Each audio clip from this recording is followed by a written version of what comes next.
أهدي ونعوذ بالله من شرور أنفسنا ومن سيئات أعمالنا من يهده الله فهو المهتد ومن يضلل فلن تجد له وليا مرشدا أشهد أن لا إله إلا الله وحده لا شريك له وأشهد أن سيدنا محمدا عبده ورسوله قد أدى الأمانة وبلغ الرسالة وقد جاهد في سبيل الله حتى أتاه اليقين اللهم صل على سيدنا محمد وعلى آله وأصحابه أجمعين فقد قال الله تعالى في كتابه الكريم وهو أصدق القائلين أعوذ بالله من الشيطان الرجيم يا أيها الذين آمنوا اتقوا الله حق تقاته ولا تموتن إلا وأنتم مسلمون فيا عباد الله أوصيكم ونفسي بتقوى الله فقد فاز المتقون. Hadirin jemaah Jumat rahimakumullah, pada hari ini kita bersyukur kehadiran Allah Subhanahu wa taala karena berkumpulnya berbagai macam kemuliaan yang diberikan Allah pada kita. Hari ini kita berada di hari Jumat, hari yang mulia. Hari ini, saat ini kita sedang berada di masjid, tempat yang mulia. Pada saat ini kita juga sedang berkumpul dengan orang-orang yang beriman, orang-orang yang mulia. Dan saat ini pula kita sedang berada di sebuah bulan, yaitu bulan Rajab, bulan yang mulia. Bulan di antara salah satu bulan haram yang dimuliakan oleh Allah Subhanahu wa taala. Bulan Rajab, bulan yang di dalamnya terjadi sebuah peristiwa besar yang terjadi pada diri Nabi sallallahu alaihi wasallam, yaitu Isra dan Mi'raj. Bulan yang menjadi pertanda bagi orang-orang yang beriman akan kedatangan bulan yang penuh dengan keberkahan, yaitu bulan suci Ramadan, di mana para sahabat, guru-guru kita mengajarkan satu doa, Allahumma barik lana fi Rajab wa Sya'ban wa ballighna Ramadan. Ya Allah, berkahi kami di bulan Rajab dan di bulan Sya'ban, serta sampaikan umur kami sehingga kami bertemu dengan bulan suci Ramadan. 2 bulan sebelum kedatangan bulan Ramadan, para sahabat Rasulullah sallallahu alaihi wasallam, guru-guru kita, para ulama-ulama kita mengajarkan dan mencontohkan kepada kita akan kerinduan akan kedatangan bulan suci, bulan Ramadan, yang dalam doa itu kita meminta agar Allah memberikan keberkahan kepada kita di dalam bulan Ramadan, di dalam bulan Rajab dan di bulan Sya'ban, serta doa pinta kita kepada Allah Subhanahu wa taala agar kita bertemu dengan bulan yang mulia, bulan suci Ramadan. Maka jamaah yang dirahmati Allah, adalah kesempatan yang begitu baik diberikan Allah kepada kita untuk beramal ibadah, mulai dari bulan Rajab menuju bulan Ramadan. Segala amalan-amalan sunnah yang bisa kita kerjakan, memakmurkan masjid dengan salat berjamaah, membaca Al-Quran, memperbanyak puasa-puasa sunnah, yang merupakan amalan-amalan yang bisa kita kerjakan di bulan Rajab, selanjutnya menuju bulan Sya'ban, dan akhirnya nanti kita bertemu dengan bulan suci Ramadan. Mari kita tingkatkan iman dan takwa kita kepada Allah Subhanahu wa taala di bulan yang penuh dengan keberkahan dan kemuliaan ini, dengan cara mengerjakan dan meningkatkan segala amal ibadah kita dan mengerjakan segala perintah-perintah Allah Subhanahu wa taala. Dan pada saat yang bersamaan kita juga berupaya untuk meninggalkan dan menjauhi segenap larangan-larangan Allah Subhanahu wa taala.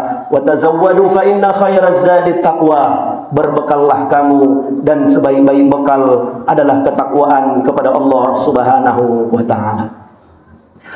Hadirin jemaah Jumat rahimakumullah, beberapa hari yang lalu, tepatnya pada tanggal 27 Januari 2023, seorang politisi garis kanan ekstrim Swedia yang bernama Rosman melakukan pembakaran Al-Quranul Karim, kitab suci kita umat Islam. Sepertiga penduduk dunia ini pemeluk agamanya adalah Islam.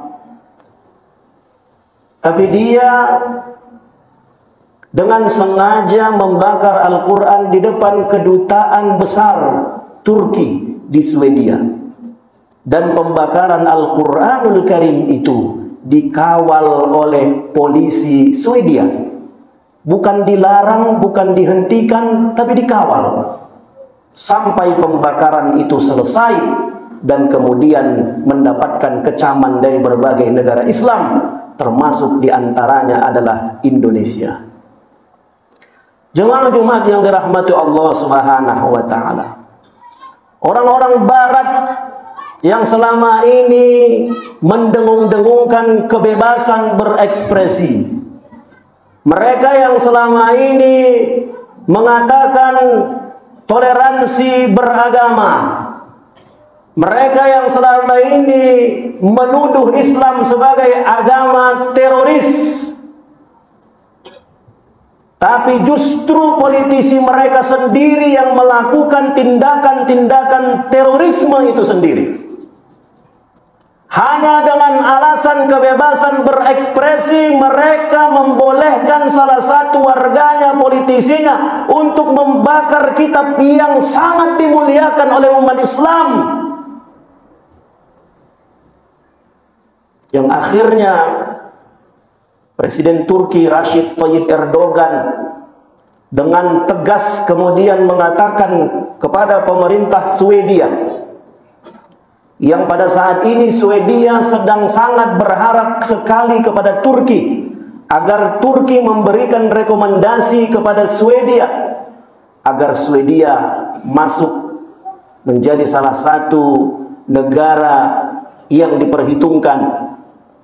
Tetapi dengan tegas Recep Tayyip Erdogan mengatakan, Swedia jangan berharap, karena nenek moyang kami Turki Utsmani pada saat itu, yang merupakan kekhalifahan umat Islam, khalifah-khalifah kami, sultan-sultan kami, nenek-nenek moyang kami dulu di Turki Utsmani tidak akan pernah memberikan izin kepada umat Islam untuk membakar Injil di depan mereka. Begitu Islam mengajarkan kepada kita toleransi beragama. Maka kalau pada hari ini kita diajari modernisasi beragama, toleransi beragama terlambat, kita umat Islam sejak awal sudah ditegaskan oleh Allah Subhanahu wa Ta'ala. Dalam surah Al-Kafirun, Allah Subhanahu wa Ta'ala tegas sekali memberikan batasan-batasan beragama. La a'budu ma ta'budun wa la antum 'abiduna ma a'bud. Kami tak perlu menyembah Tuhan, saudara-saudara pun tak perlu menyembah Tuhan kami. Lakum dinukum waliyadin. Bagi kami agama kami, bagi Tuhan agama Tuhan. Kami akan laksanakan agama kami sesuai dengan keyakinan kami, dan kami tidak akan pernah menghina, mengganggu agama Tuhan.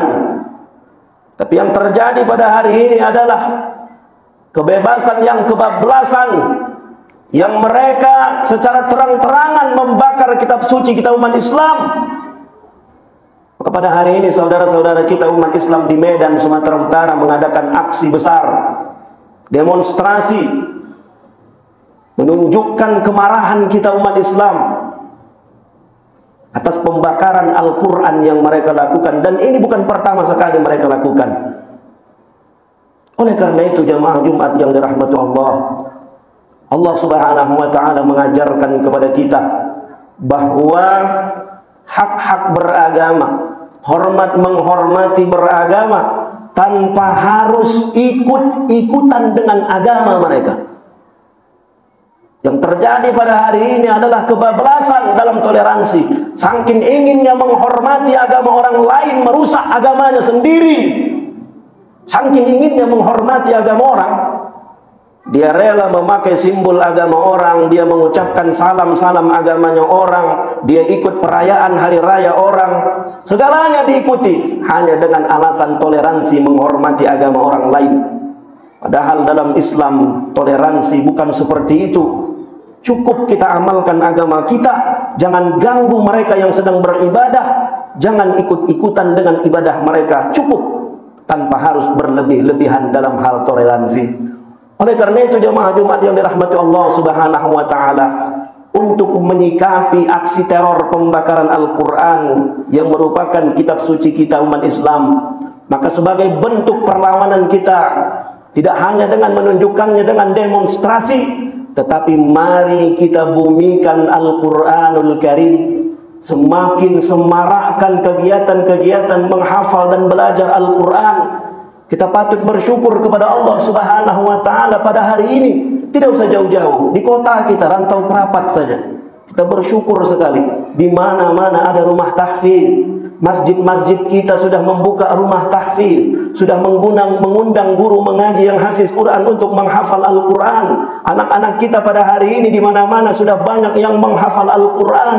Perlombaan-perlombaan yang dilakukan juga sudah perlombaan-perlombaan menghafal juz 30, juz ammah, dan menghafal Al-Quran.